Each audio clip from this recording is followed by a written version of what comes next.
एक कदम ईश्वर की ओर। निर्वाण प्रकरण पूर्वार्ध 98वां सर्ग। चित्त है ही नहीं। इस ज्ञान को दृढ़ बनाने के निमित्त विषय की असत्ता से चित्त का अभाव और अंत में अकेले सत ब्रह्म की सत्ता का सविस्तर वर्णन।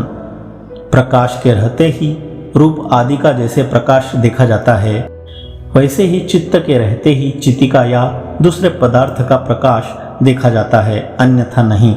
इस परिस्थिति में यदि ब्रह्माकार वृत्ति युक्त चित्त बाधित हो जाएगा तो दीप नाश होने पर जैसे अंधकार हो जाता है वैसे ही अंधकार हो जाएगा।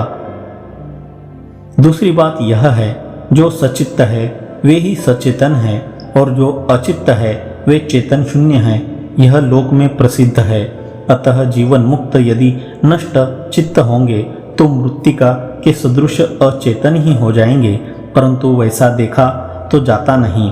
अपितु चित्त के रहते ही निरतिशयानंद रूपी परम पुरुषार्थ शास्त्र फल का अनुभव किया जा सकता है। चित्त के अभाव में नहीं, अनुकूलभूत कोई भी पुरुषार्थ नहीं होता। किंतु एक प्रश्न भी होता है, वह यह कि क्या ब्रह्माकार चित्त ही चित्त का बाध करेगा या दूसरा? पहला तो कर नहीं सकता, क्योंकि स्वात्मा में क्रिया विरोध है। यह कहीं नहीं दृष्ट है कि काठ आदि दाह्य वस्तु का दहन कर रही अग्नि अपने आप का भी दहन करे। दूसरा पक्ष भी ठीक नहीं है, क्योंकि उसके द्वारा बाधित होने वाला जगत उसका बाधक हो नहीं सकता। चित्त वृत्ति से अतिरिक्त लोक में बाधक अप्रसिद्ध होने से सुंदोपसुंद न्याय का अवसर भी नहीं लाया जा सकता। ब्रह्म तो अनादि है, अतः वह सबका साधक होने के कारण बाधक नहीं हो सकता। इसलिए चित्त बाध्य, निरर्थक, दुष्कर और सर्वानुभव से विरुद्ध है इत्यादि आशंकाओं के निरसन द्वारा बोध की दृढ़ता चाहने वाले राजा शिखिध्वज पूछते हैं। राजा शिखिध्वज ने कहा, मुनिवर, चित्त का अस्तित्व ही नहीं है। इस प्रकार का बोध मुझे युक्ति से जिस तरह विस्पष्ट हो उसे कहिए, चाहे वह युक्ति पूर्वक ही हो चाहे दूसरी हो, क्योंकि अभी तक चित्त नहीं है। यह हमने दृढ़ता पूर्वक नहीं जाना है। समस्त दोषों का परिहार कर जो युक्ति चित्त की बाधक है उसे कहने के लिए कुंभ मुनि चित्त का असत्व है और चित्त के अधिष्ठानभूत ब्रह्म का ही केवल सत्व है यो प्रतिज्ञा करते हैं। कुंभ ने कहा, हे राजन, चित्त नाम का पदार्थ किसी काल में, किसी देश में या किसी वस्तु रूप में कहीं है ही नहीं, और जो यह चित्त सा मालूम पड़ रहा है वह ब्रह्म नाम की अविकारी वस्तु ही है। चूंकि संपूर्ण चित्त आदि प्रपंच अज्ञानात्मक है, इसलिए उसका अस्तित्व ही नहीं है। क्योंकि जो अज्ञानात्मक वस्तु रहती है उसका ज्ञान से बाध हो जाता है। अतः अधिष्ठान ब्रह्म में अहम, त्वम, तत् इत्यादि कल्पित सजावट कैसे रह सकती है? निचोड़ यह है, स्वात्मा में तभी क्रिया विरोध होता है जबकि अज्ञान बाध के सिवा दूसरा कोई चित्तादि का बाध होता। किंतु ऐसा तो है नहीं, क्योंकि अज्ञान बाध ही अज्ञान कार्य आदि की निवृत्ति रूप है। अतः अज्ञान बाध की स्थिति में चित्त का अस्तित्व ठहर सकता ही नहीं। अतएव फिर अंधत्व आदि दोष हो भी सकते नहीं, क्योंकि अज्ञान ही सर्वांधत्व का प्रयोजक है। अज्ञान बाध होने पर स्वप्रकाश पूर्णानंद का अवशेष रहने से निरतिशय पुरुषार्थ सिद्ध ही हो जाता है। चित्त के अधीन चैतन्य है भी नहीं, किंतु अभिव्यक्त चित्त के अधीन चैतन्य है। इस प्रकार का चैतन्य जीवन मुक्तों में चित्त का नाश होने पर भी है ही, अतः जीवन मुक्त अचेतन नहीं हो सकते। चित्त का विनाश हो जाने पर चित्तकृत चित्त की अभिव्यक्ति भाग जाएगी। यह कहना तो सुविचार मूलक हो नहीं सकता, क्योंकि अनभिव्यक्त अज्ञान रूप आवरण के ही कारण रहती है। जब आवरक अज्ञान ही हट गया तब चित्त की अभिव्यक्ति स्वाभाविक होने से उसकी अनभिव्यक्ति हो ही नहीं सकती। मेघ के आवरण का विनाश कर वायु द्वारा की गई सूर्य की अभिव्यक्ति शरत काल में वायु के न रहने पर क्या नष्ट हो जाती है? अर्थात नहीं, सूर्या भी व्यक्ति बनी ही रहती है। बस यही न्याय प्रकृति में है। जो कुछ भी यह उदित जगत है वह कुछ है ही नहीं। यहाँ यदि कुछ है तो सब ब्रह्म ही है। अतः किससे क्या किस तरह जाना जाए? उक्त अर्थ में न निरोधो न चोत्पत्ति इत्यादि श्रुति का प्रमाण रूप से उद्धरण करते हैं। प्राकृत प्रलय के अनंतर पुराण आदि में प्रसिद्ध जो सृष्टि है, उस सृष्टि के आरंभ में ही यह चित्त आदि जगत उत्पन्न नहीं है। इसलिए मैंने यह चित्त सा मालूम पड़ता है इत्यादि रूप से जो कहीं कहीं निर्देश किया है वह केवल आपके बोध के लिए ही किया है। प्रकृत अर्थ में साधन में पूर्वोक्त युक्ति भी समर्थ है। उपादान आदि कारण रूप से जो प्रसिद्ध है उनका भी अस्तित्व नहीं है, और जितने भाव रूप से प्रसिद्ध है उनका भी अस्तित्व नहीं है। इसलिए ब्रह्म कारण नहीं है और इस जगत का भी कोई कारण नहीं है। यों अज्ञान जनित भ्रांति रूप ही जगत है, इसलिए उसकी किसी काल में सत्ता नहीं है। अतः यह जो दिखाई पड़ता है वह भासनात्मक ब्रह्म ही है, दूसरा नहीं। यदि सर्ग आदि वास्तव में है नहीं, यदि सर्ग आदि वास्तव में नहीं है तो तदात्मानं स्वयं कुरुत एको वशी सर्वभूतांतरात्मा एकम बीजम बहुधा यह करोति कर्ता भोक्ता महेश्वरः इत्यादि श्रुति स्मृति वचनों का प्रयोजन क्या? यदि यह शंका हो तो उसका समाधान यह है कि नेह नानास्ति किंचन, इस श्रुति में अपेक्षित निषिद्ध का समर्पण कर अद्वैत तत्व का व्युत्पादन करना ही उनका प्रयोजन है। तत्वार्थता उसमें नहीं है। इस आशय से कहते हैं जो देव नाम रहित और रूप रहित है, उस ब्रह्मरूप देव के विषय में कहना कि यह देव इस असदात्मक जगत का निर्माण करता है, वह न तो युक्त्यात्मक है न सत्य, और वैसा न तो लोगों का अनुभव है। जो स्वात्मा ईश्वर है वह निराकार अनाम और किसी दूसरे से आहत न होने वाला है, इसलिए वह जगत करता है इत्यादि जो तात्पर्य शून्य अर्थवादों की सर्वज्ञ के विषय में उक्ति है वह केवल उपहास के लिए ही है। इस प्रकार जगत उत्पत्ति की असिद्धि होने पर प्रतिज्ञात अर्थ की सिद्धि अनायास सिद्ध है, यह कहते हैं। हे राजन, इसी प्रयोग से चित्त का अस्तित्व नहीं रहता। हे साधो, जब जगत का ही अस्तित्व है नहीं तब जगत के अंतर्गत चित्त का अस्तित्व तो कैसे रह सकता है?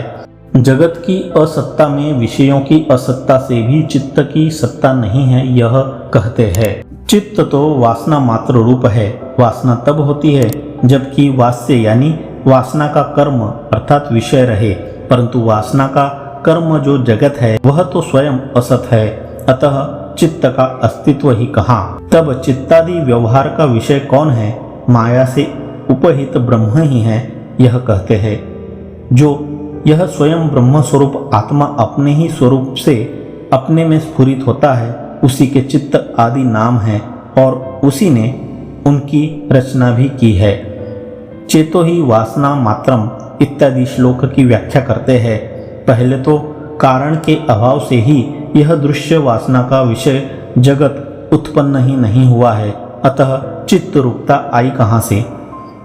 यदिदम कचति इत्यादि श्लोक का भी परमार्थ दृष्टि से उसके फल वर्णन में तात्पर्य है, यूं व्याख्यान करते हैं।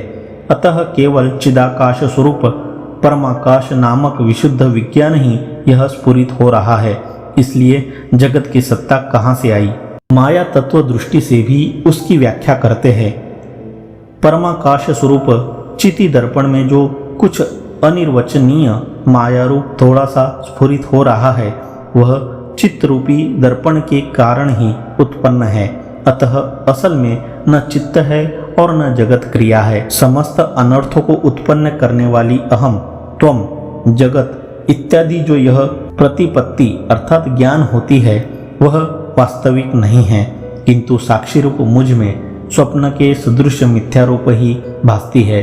चूंकि वासना के विषय जगत की असत्ता होने से वासना की सत्ता नहीं है, इसलिए वासनात्मक चित्त ही कैसा, कहाँ, किससे और किस तरह से हो सकता है। जिन्हें तत्वज्ञान नहीं है वे ही चित्त और इस दृश्य जगत को सद्रूप जानते हैं। वस्तुतः चित्त असत है, उसका कोई आकार नहीं है और न पहले उत्पन्न ही हुआ है। चित्त इसलिए पहले उत्पन्न नहीं हुआ कि सर्ग के आरंभ में ही उसे पैदा करने वाला कोई कारण न था और लोक, शास्त्र और अनुभव से दृश्य वस्तु में अनादिता, अजता और स्थिरता की उपपत्ति कभी हो नहीं सकती। साकार, स्थूल तथा प्रतिघात योग्य आकृति वाले इस जगत के लोक, शास्त्र और अनुभव से सिद्ध जो ये महाप्रलय आदि यानी प्रलयांत विकार है, उनका निराकरण करना योग्य नहीं है, क्योंकि निराकरण करने में उपपादक जो हेतु हो सकते हैं वे है ही नहीं। शास्त्र, अनुभव और वेदार्थ सिद्धांतों के ऊपर दृष्टिपात करने से वे प्राकृत आदि तीन प्रलय है ही नहीं, यह कहने वाला उन्मत्त ही हो सकता है। जिसकी बुद्धि में लोक, शास्त्र और वेद प्रमाण नहीं है, वह केवल लोक का आश्रय करने वाले असत, चार्वाक आदि से भी अत्यंत मूर्ख है। अतः सज्जन को उसका कभी अवलंबन नहीं करना चाहिए। तब श्रुति में उक्त ब्रह्म कारणता पक्ष का ही अवलंबन कीजिए। इस पर कहते हैं, साकार तथा प्रतिघात युक्त इस दृश्य जगत का कहीं पर भी निराकार, प्रतिघात शून्य ब्रह्म कारण नहीं हो सकता। निराकार ब्रह्म में कारणत्व का प्रतिपादन करने वाली श्रुति का तात्पर्य तदनन्यत्व मारंभण शब्दादिभ्य इत्यादि बादरायण न्याय से जगत तत्वतः ब्रह्म रूप ही है, इस अर्थ में पहले कहा ही जा चुका है। इस तरह ब्रह्म रूप से लक्ष्यमाण जगत व्यवहार में मूर्त रूपता का विनाश न होने से अर्थ क्रिया में समर्थ है ही, इसलिए लोक विरोध नहीं हो सकता। परमार्थ से तो ब्रह्म रूप ही जगत है। मूढ़ दृष्टि वालों के मत में प्रसिद्ध जो उसका रूप है तद्रूप नहीं, अतः वेद विरोध भी नहीं है, इस आशय से कहते हैं। हे मुने, इस तरह अप्रसिद्ध रूप से अर्थात अकारणत्वादी रूप से लक्ष्यमाण ब्रह्म सदा ही तत्स्वरूप है। इस तरह सिद्धांत होते हुए भी व्यवहार में जगत अर्थ क्रिया में समर्थ नहीं है, यह भी नहीं है, और परमार्थ में जगत ब्रह्मरूप नहीं है, यह भी नहीं हो सकता। अब समस्त सृष्टि प्रतिपादक श्रुतियों का और नेति नीति इत्यादि सृष्टि निराकरण करने वाली श्रुतियों का तात्पर्य मिलाकर कहते हैं। इससे अंश शून्य, प्रतिघात रहित, चिदाकाश, निराकार, अनंत, पूर्व से पूर्व होते हुए भी निरंश, पूर्ण स्वभाव, सदा प्राप्त ब्रह्म का जो यह समस्वरूप स्वतः अपना कचन है, वह अपना स्वरूप ही सर्ग प्रलय रूपधारी जगत के रूप में जब तक अज्ञान रहता है तब तक जाना जाता है। यह सृष्टि श्रुतियों का तात्पर्य है और वही एक क्षण के बाद तत्वमसि आदि शास्त्रों के अनुसार ज्ञात हुआ सत ब्रह्मरूप होकर द्वैत निर्मुक्त स्वभाव में स्थित हो जाता है। यह सृष्टि निराकरण करने वाली श्रुतियों का तात्पर्य है। शास्त्रीय बोध से सब कुछ ब्रह्म ही ब्रह्म है, न तो कहीं जगत आदि का ज्ञान है, न कहीं चित्त का अभाव है, न कहीं चित्त आदि है और न कहीं द्वैत ऐक्य आदि की कल्पना ही है। उस प्रकार जाना गया समस्त जगत उपद्रव निर्मुक्त होकर निराधार, अजन्मा, अनादि, स्वात्मरूप यथास्थित सद्ब्रह्म रूप ही हो जाता है।